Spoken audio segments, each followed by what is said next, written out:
superstar. He is an absolute superstar, Tom Mitchell. Cripps at the back. Cripps is too good. Neil, yes! Oh, how good was that?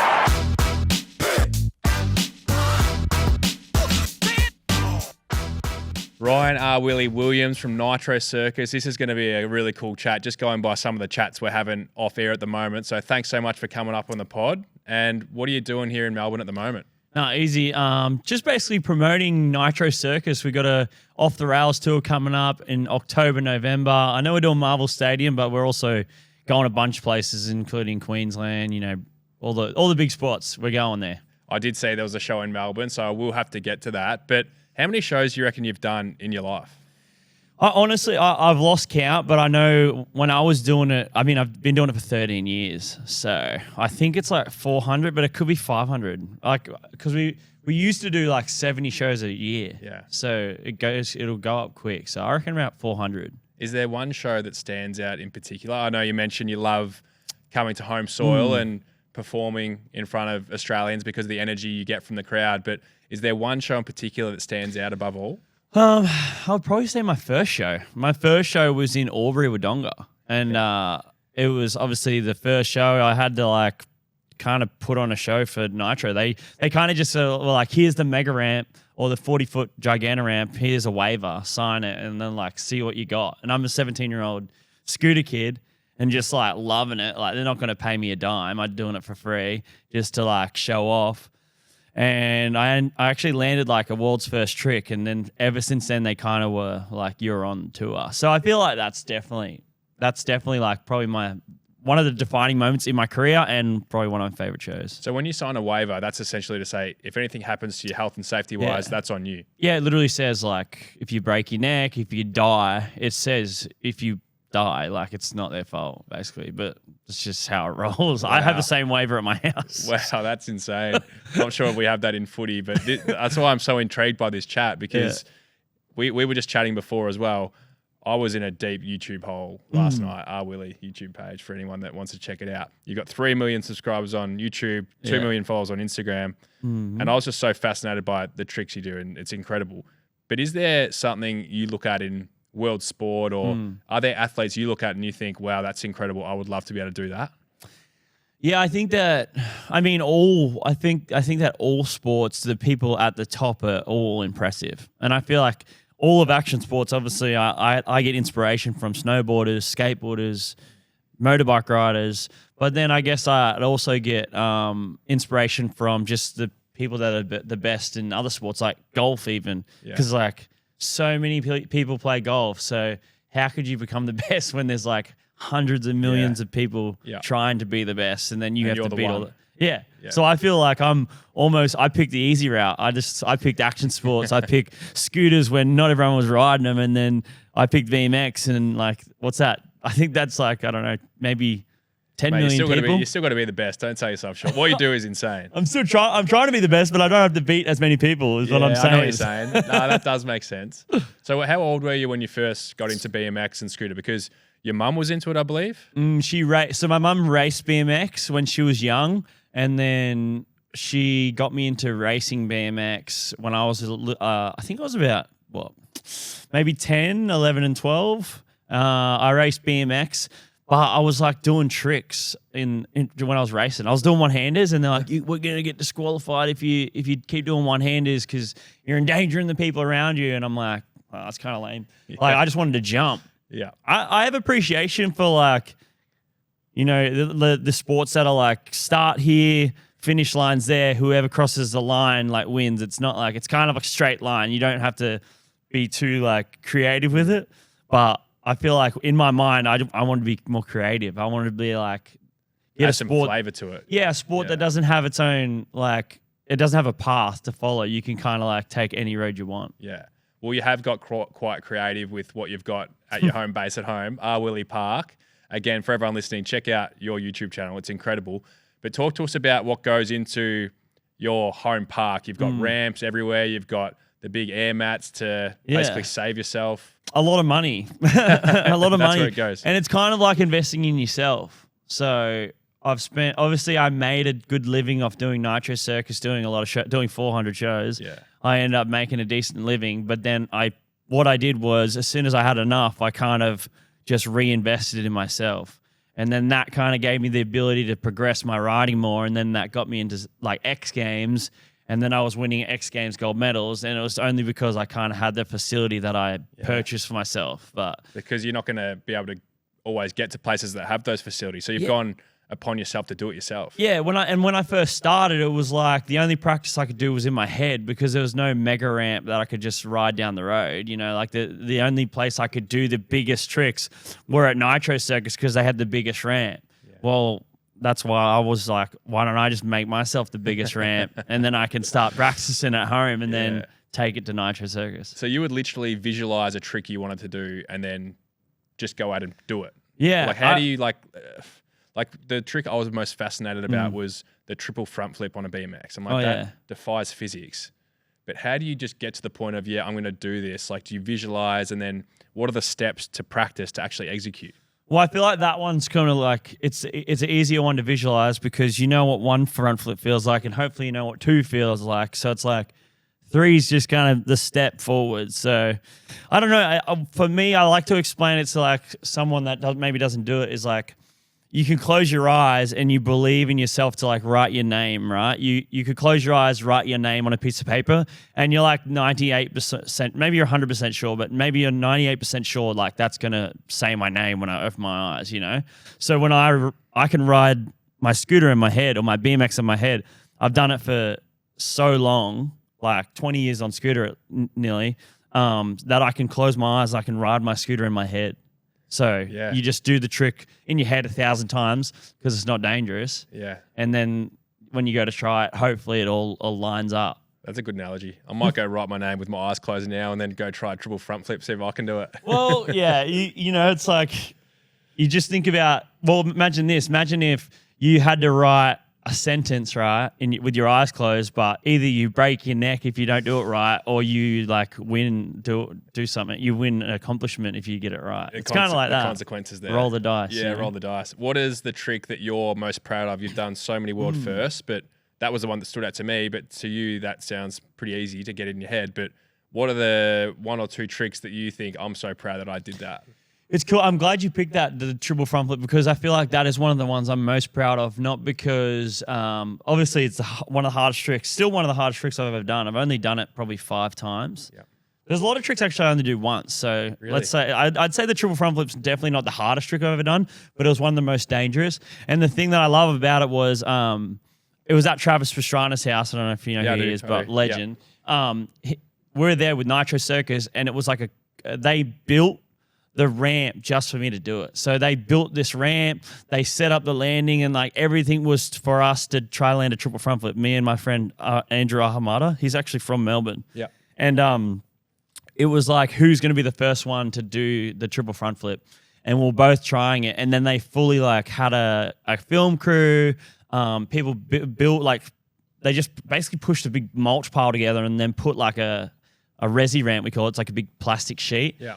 And they kind of like, it was like a crew of 15 people. So it was like the first time I wasn't just doing a trick for myself. It was kind of, everyone was like, it comes down to me. Can I do it? You know, like it comes down to, can we get it done? And then I got it done. So it was like it's pretty insane. Yeah. It was like a teamwork and I was heading leading the team. Yeah. So it felt good to land. Has there been a trick that you've ever said no to or something that someone said you should try this and you're like, I think that's too dangerous?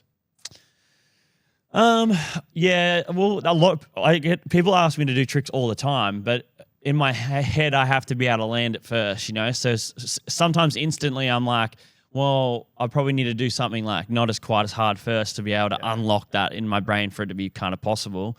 But I'd say I don't know. I'm trying to think maybe like I haven't quadruple backflipped a scooter, but no one else has ever done that. But I was the first to triple. But on BMX, guys have done quad, you know? So it's like, I feel like quadruple backflip on scooters one, but I need to have the drive to do something because you're going to risk your health. You're going to risk you could potentially risk your life.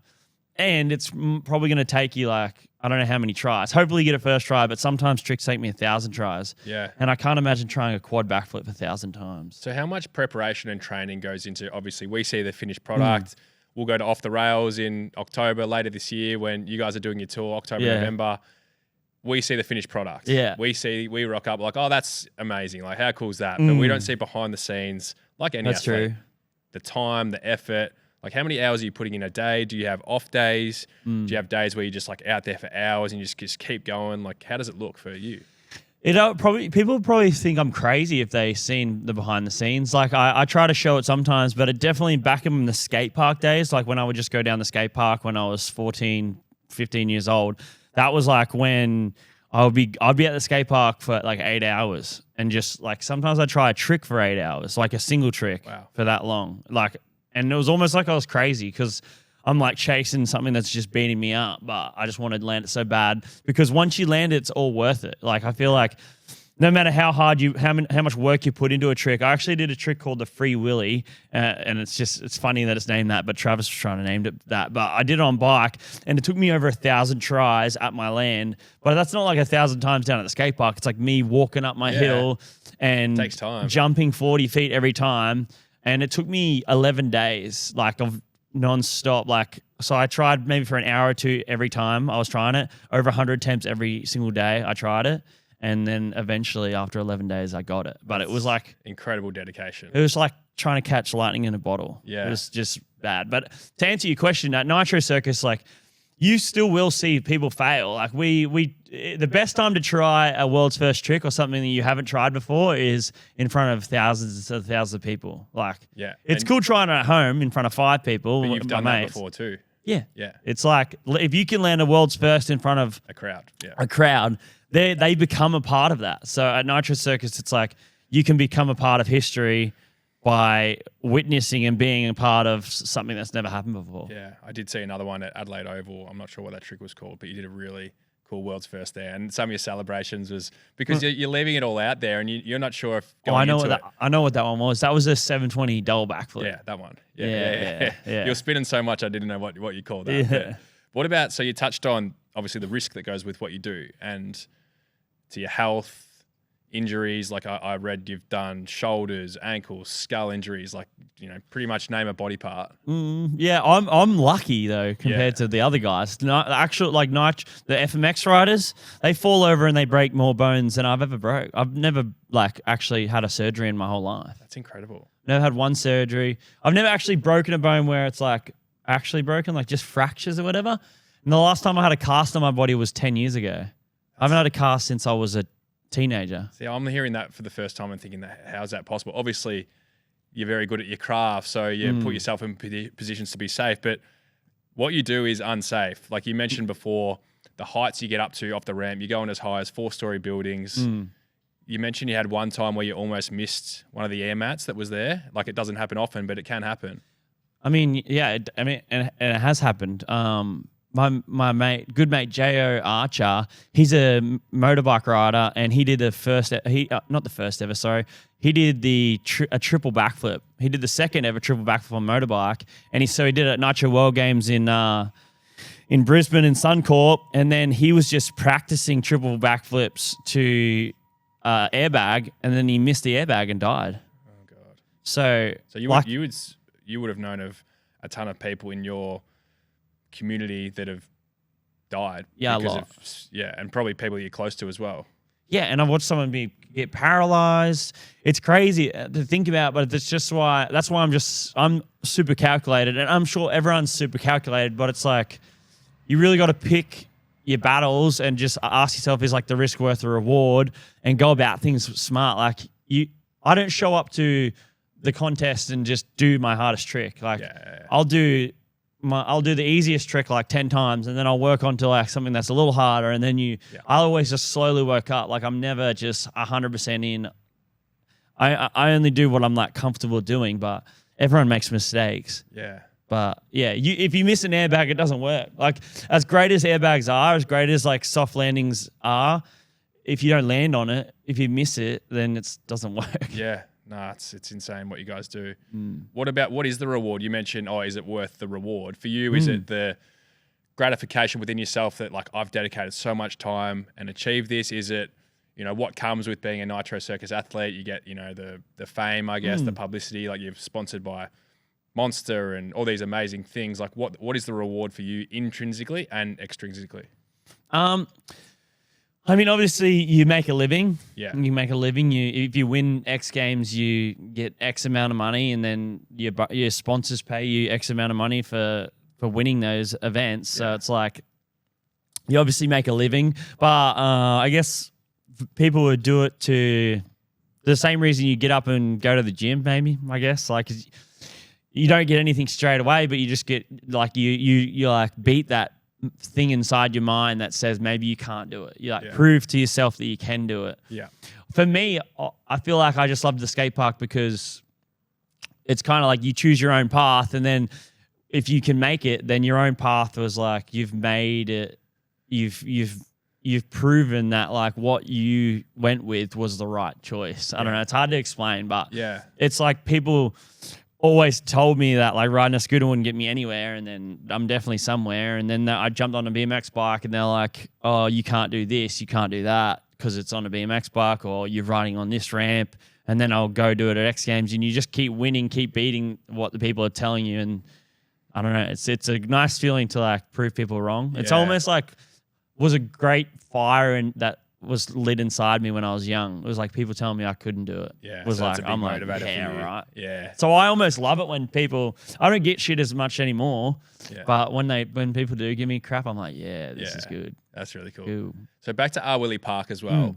So it's on 40 acres, you mentioned. Are you recording every trick you're doing just in case you do land something incredible? You want record of it, or do you like to work in your own quiet space? Do you always have people with you in case something does go wrong from a medical point of view?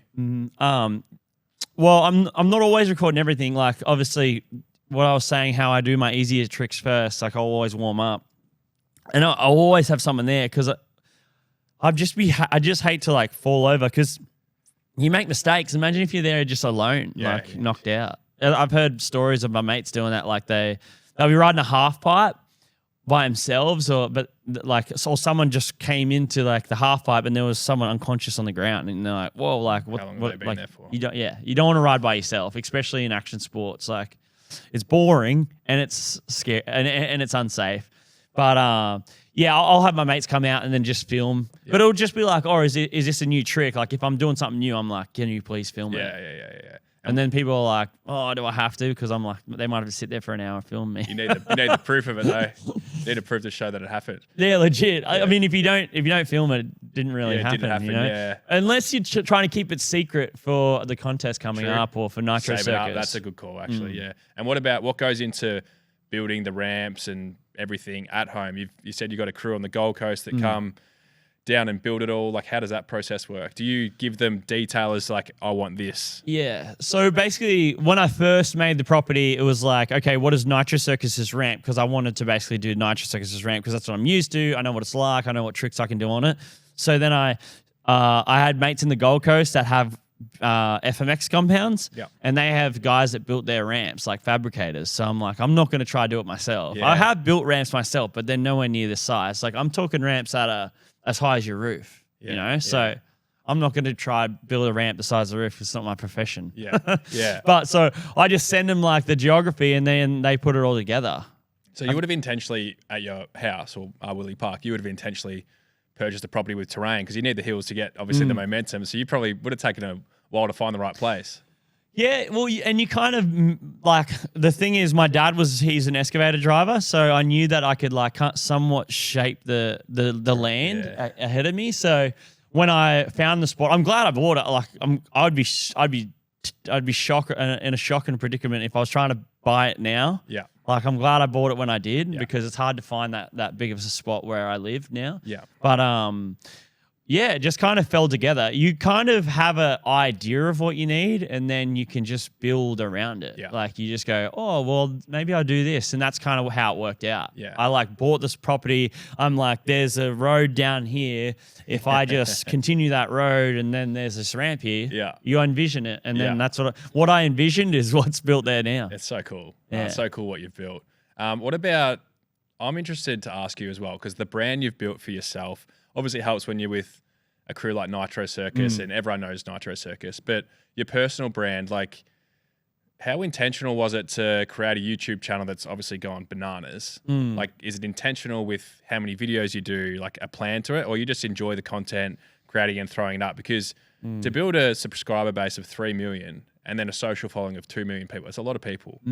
But how intentional have you been with your brand building, or has it just come from pure enjoyment? Obviously, it's not all in pure enjoyment, but it shows through your videos if you are enjoying it. Like at the start, it was like, I'll tell you what happened. So I was doing Nitro Circus, right? I always had a YouTube channel. I always upload, but I uploaded like, you would upload my scooter edit, my BMX edit. It wasn't like, oh, blah, blah, blah, like a vlog kind of style videos, but that's obviously what I do now. Yeah. But at the start, it was just like, I'd upload an edit once I'd done it, but it was like once every 6 months, or I'd upload like a world's first trick, and it would just be scattered. It wouldn't be like structural, like every week I do it. So then I was doing Nitro Circus. So obviously Nitro Circus at the time was like the biggest thing for someone to be doing on a scooter for sure. Yeah. But I would do the shows, and then people would come to me. They're like, oh, do you know Tanner Fox? Do you know Caper and Funk? And I'm like, yeah. They're like my mates that I ride scooters with. They're like pros, right?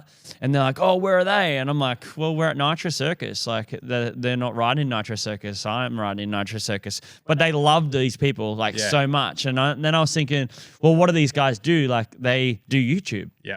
And people just love it. Like they're not just a fan, they almost feel like your friend. And I started to notice like that's how they felt about those people, and I'm like, wow, they like really mean something to these fans, to these people, that someone's like making this content that they can consume every week and they enjoy it. So then I'm like, okay, I'll try it. Like I'll try to do it. And so at first it was just like, what do I do? I'll just film what I do and go to the skate park and I have fun. And I just kept doing that. And I don't even think it was like every week when I first started. It was just as much as I could. Yeah. And I just kept doing it. And then now all of a sudden people are like telling me, oh, remember when you did this? And I don't even remember when I did. Like, I know you better than know yourself. Yeah, exactly. And I'm like, wow, like you start to realize how much it actually means to people. Yeah. And it's almost like people think I'm their best friend, which I love it. Like, it's good. That is cool. But they're like, feel like they see you every week or nearly every day. You know? Your inside jokes and all your little quirks. And then that's purely through that vlog style of content where it's like you're talking to them, really. Yeah. That's really cool. So then I did that, obviously, and it picked up, but then it's hard to keep up. So I've been trying to do it recently. I've been doing it a lot. Like I've been every single week, Friday, but it's hard. It's not an easy thing to do. That's really cool. Really cool. What about, say, a relationship with Monster, who's one of your biggest sponsors? How does that arrangement work? Do you get paid per show? And same as Nitro Circus, but with Monster, do you get paid per show? Is it like a ambassador role for 12 months? You've probably got some sort of lifetime deal potentially, but obviously these sponsors would come from everywhere to get you on board. But how do those arrangements work? Yeah, it took actually a while to get on Monster, but an energy drink sponsor, because obviously I ride scooters. They're a bit weird about it at the start, but all my mates are always riding with energy drink companies, and I'm so stoked that I got on Monster, because that's like, I'm into the UFC, and they sponsor the UFC, and then all my mates are on Monster as well. So any perks there for the UFC? Have you been to any main events? Yeah, I've been to so many UFCs, because Dana White kind of owns Nitro Circus. Yeah, because when the actual Nitro Circus office is in the UFC. But to answer your question, it's I get paid per show for Nitro Circus, and then you have like ambassador deals. Mainly in action sports, it's like you get paid for sponsorship. So it's like a monthly thing, and maybe you invoice every month, or you get paid for the year. And then they'll pay you royalties if you have signature parts on a BMX bike, or I have signature underpants with Nobby. So it's like you can just get signature stuff like that, or another great thing is you win money at contests, but then your sponsors also give you a bonus. Yeah, so that's nice. If you win a gold medal at X Games, you get a bonus from a bunch of your sponsors. Hopefully, that's handy. The one time I won 3 medals. I won 2 golds and 1 silver at 1 X Games, and that's a good payday. And I didn't have any bonus sponsors. Oh, no. But you know, for next time to negotiate that in. That's the thing. And then I got sponsored by Monster. Yeah, so if Monster sponsored me like a year earlier, I might have had an extra $100,000 in the bank account. That's Yeah. how good it would have been. Do you have a personal relationship with Dana White and anyone in the UFC through Monster Connections? Yeah, no. Well, Dana White just through a friendship connection. So he came to Melbourne actually, and it was I think it was Adesanya versus Robert Whittaker. Yeah, it was a fair bit ago, but Dana had posted one of my videos on Instagram, so I could straight away direct. If someone shares your thing, you can straight away direct message him. Yep. So he had shared something of mine, and then I messaged him like, "Oh, thanks so much, dude." And he's like, "Mate, you are one of the craziest action sports athletes I've ever seen in my life." This is when I was just doing like scooter stuff as well. He actually he likes my scooter stuff more than my BMX stuff because he thinks it's like a big finger to the people that like to say how lame it is. Yeah. So he loved that. And so I'm like, you come to the Nitro Circus. It's 2 days before UFC. I'll get you in like on the field. And so he came and he was on the field when we did like the show at Marvel Stadium. And he was all about it. And then he's like, I got you tickets for UFC, like when Israel Adesanya versus Robert Whittaker. Wow. And I'm like, sweet, like change my flight. You're probably right near the ring too. Yeah, I was flying home. I'll get to it. Literally sitting next to Chris Hemsworth. Wow. Yeah. So now, ever since then, obviously, I'm a huge fan of the UFC, and he knows that. And all the people at the UFC know that too, because they all know me when I walk through, because I'm always like, you're a fan. Yeah, I'm a huge fan. I'm always so excited. So yeah, ever since then, I've been like in the Dana White section. Sanctum. Wow. What a story. See, that's some of the cool perks that just go with what you do, I guess. Yeah. I want to get back to the Off the Rails show. Mm-hmm. So let's talk about it, because people are listening to this podcast, a lot of people out there, and they want to know, how can I come see you live? Mm-hmm. So Off the Rails are doing 7 shows in Australia this year. Yeah. Basically, to buy tickets, you head to the Nitro Circus website, which is nitrocircus.com. You can find out the locations, times, where the shows will be. Yeah. What else can you tell us about Off the Rails? Because so Nitro Circus in general is like controlled chaos, I like to call it, because obviously you're trying to catch lightning in a bottle. For those world first moments, like obviously, don't get me wrong, we've got a lot of tricks that we do land, but towards the end of the show, it starts to get a bit like unique. That's what I like to say, because the best thing about action sports, the best thing about Nitro Circus, that no show's the same, because it's like we're trying tricks that are so hard that sometimes you are landing something that's never been done before. Sometimes you're not. Sometimes you're falling on your head. Some people like to watch that. We have motocross, we have skateboard, BMX, scooter. I jump a lounge chair 40 feet sometimes. I've seen that video. I saw that last night. Jumping off a couch. Yeah. So my mate even backflips the couch. So hopefully he's doing a backflip in the couch. I think we have a ring of fire this time. We've never done a ring of fire. Cool. So that's where we're going to jump through like something that's on fire. I think we have multiple motorbikes set up. So it's like they want to like pack the stadium more, because obviously Marvel Stadium's huge, but like all the stadiums are huge. So they want to like fill the stadium. I know that much. So it does hold 50,000. I know your biggest show you said is around 38,000. So let's get a big crowd there. Oh yeah, I think hopefully we fill one. I think we go to the side because it's pretty brutal, but it's a huge stadium. But yeah, it's gonna be sick, mate. So excited to get there later in the year, and thanks so much for joining us on the pod. Really cool insight and great chat. So really appreciate it. No, easy. Thanks for having me.